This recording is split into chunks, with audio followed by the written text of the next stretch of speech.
And it's Kerrie Cosh with you on your summer Saturdays till 6 o'clock, telling you about the events that you need to know about where you live. And I'm really excited by this because I love a good festival. Now, hosting BBC Introducing, naturally, I'm going to love a good festival. I pretty much rinse the circuit every year, and you have to hear about it on BBC Radio Northampton. But today, I'll get to fill my boots here because Davfest is back for its second year, and the music festival will once again be hitting Daventry. And in front of me, I have the festival founders, Darren and Scott. Hello. Hi. Hello, you all right? It's fantastic to have you both in the studio. It's an honour to be here. Thanks for inviting us. It's brilliant. Do you know what? Firstly, okay, I want to know what your background is in festivals and stuff like that, because I love festivals. I love a good one, and I'd love to hear, as festival creators, have you got a favourite? So, well, Scott, do you want to go first? Yeah, so I'll go on this one. So basically, the whole festival thing came around, shall we say, powered by alcohol. Chance meeting in a pub. Chance meeting, yeah. So we basically, I've known Darren for nearly 30 years, and during lockdown, when it all went a bit sort of bad for everyone, I had the idea in my own head to put a festival on, and I was like, I want to do something for the town. I want to do something that's amazing. He'd already been to like loads of festivals. You name it, he's been to it. I've done he's a festival goer. Loads of gigs. I've done loads of festivals everywhere, and I was like, I don't know the bands and I don't know the structure behind it. And then the chance meeting during the lockdown period, where it was the significant meal, which was 9 pints of Guinness and a cheese sandwich, I bumped into Darren in the pub and I said, Darren, I've got this idea, I need to speak to you. And almost at the same time, Darren said to me, Scott, I've got this idea, I need to speak to you. Because during the same, I'd been thinking, we need a festival in Daventry. No one's done it before. Well, there'd been attempts, but to us, there'd been always a little bit bloke on a flatbeddy, And we said we want to put on the big one. We want to put Daventry on the festival map if possible, get some great tributes in there, eventually working our way up, and hey, sky's the limit for our ambitions with this. And we met in the middle and just said... So we got there, and I had the land. Luckily, I was backed by Daventry Rugby Club, who's got a massive venue that said, look, you can put it on here. We then got connected into some people that were, again, associated with the Rugby Club, which was Juice Sound, who are absolute geniuses when it comes to staging and presentation and stuff. So we basically structured this whole festival, having never put a festival on in our lives. I had come from the 90s rave scene, so I'm a DJ, so I'd come from the 90s rave scene, and I'd put on illegal raves and legal raves, and bits and pieces. I'd don't incriminate myself live on air there, but we'd put on these parties, so putting on parties was already in my blood, and just doing it, and I just needed the space and someone of the same mind who had another angle from being the other side of the decks. And that's where we kind of met in the middle, and we come up with this brilliant idea. Yeah.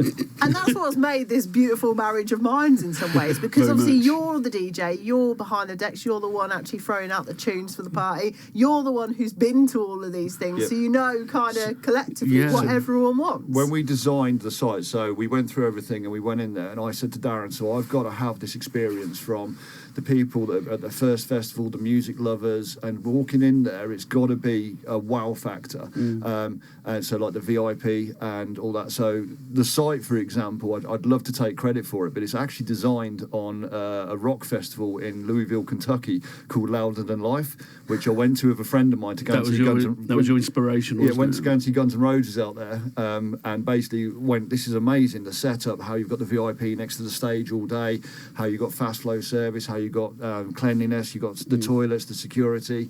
It had to be that sort of tier one experience, but on a budget in a local town. And, we were complimented last year. So the Neil Diamond guy that played last year rocks up in his van, and he comes in and he says, guys, this is amazing. I've been on the festival circuit for 30 years. How long have you guys been doing this? And we were like, 3 hours. He was like, no, seriously. It's like, 'cause he's been everywhere. He's never seen it. So, no, same with Susie. Shout out to Susie Hotwood, who's doing she did Kylie last year. We invited her back to do Madonna this year. She's a Madonna tribute on there. And she said the same. She said, "Oh, wow, that you've only just started doing this." And we're like, "Yeah, are we doing all right?" Yeah. You're doing brilliant. And of course, now you're into your second year, Yes. so the first year was really a trial and error, I guess, to see how things were received, Absolutely, how you could tweak it. Yeah. But I hear there's something about a VR experience this year. What's that? Yeah. So when we're reaching out for vendors, and I'm predominantly the booker. Scotty and me will get together and go, "Well, we need this year, this, that, and the other," and then I'll go away and sort of source them, and then vendors will come to us, and this guy come to us, VR Sensation, and it's you want to ride a roller coaster, or you want to go underwater diving, or you want to go into space, then you're going to be able to do that at the festival, because he's got this VR machine that you strap yourself into. And I haven't seen it before. I've seen some of the promo reels that he sent me and some of the shots, and he said, honestly, it'll blow your mind. Before we open, you guys have got to have a go on it, he said. So me and Scotty will be, and probably all the security and all the marshals will be in line to have a free go before we open the gates. So he's going to be there. And we've got all sorts of vendors, local crafters, sellers. The food this year, we've got some amazing food vendors this year, plus, more vegetarian options. And it's not just burger vans. We've got some world cuisine coming on as well. And everything from Indian snacks all the way up to full-on,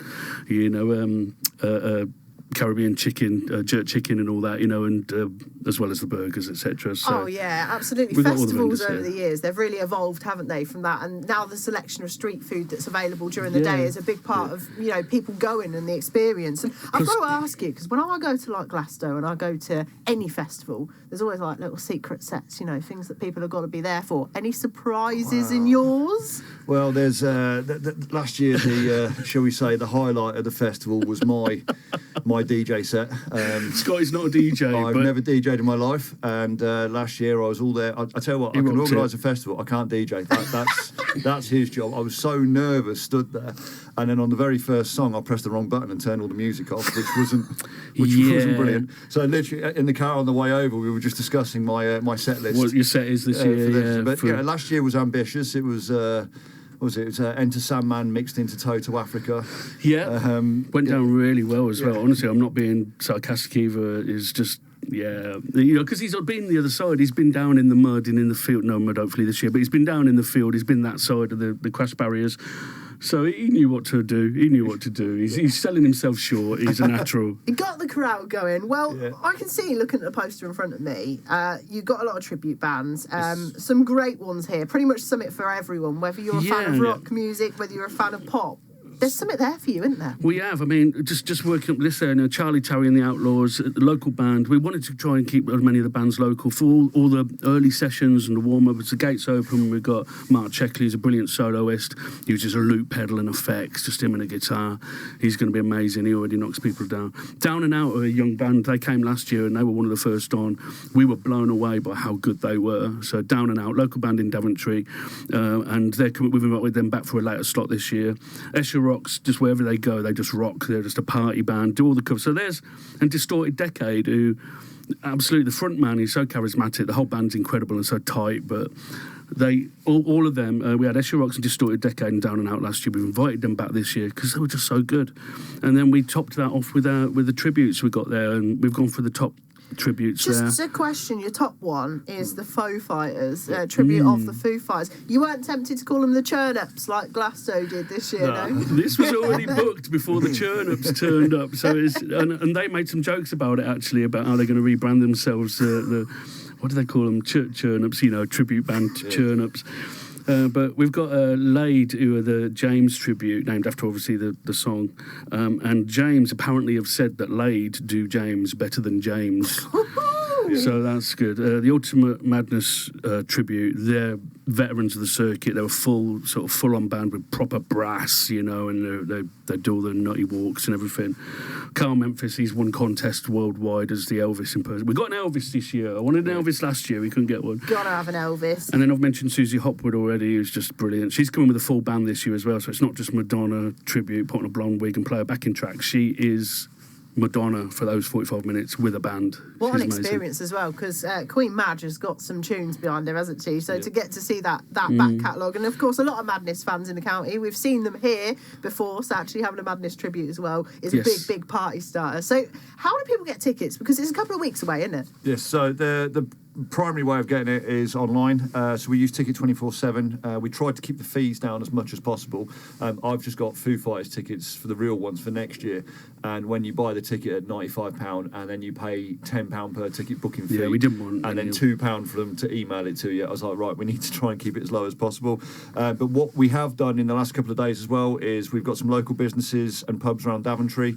So if I can shout them, the Pigeon in Longbutby, the Plough in Braunston, the Admiral Arms in Barbie, Collective 13 in Daventry, and Plumbase, the Daventry unit. You can actually go in there and buy tickets for cash. So you can walk in there with old-fashioned pound notes and get your ticket there and then. Failing that, you can go to Ticket 24/7. If you want to go online and buy them, there will be a small booking fee. We've kept it as cheap as possible. Ticket 24/7, and it's Ticket 24/7. The numbers all in one word. .co.uk, and then just put in a search for Davfest, and it'll be the first one that comes up. Well, there we have it. Davfest happening on the 29th of July on the rugby pitch at Daventry Sports Club in Western Avenue. Get your tickets online or at any of the places that Darren and Scott mentioned.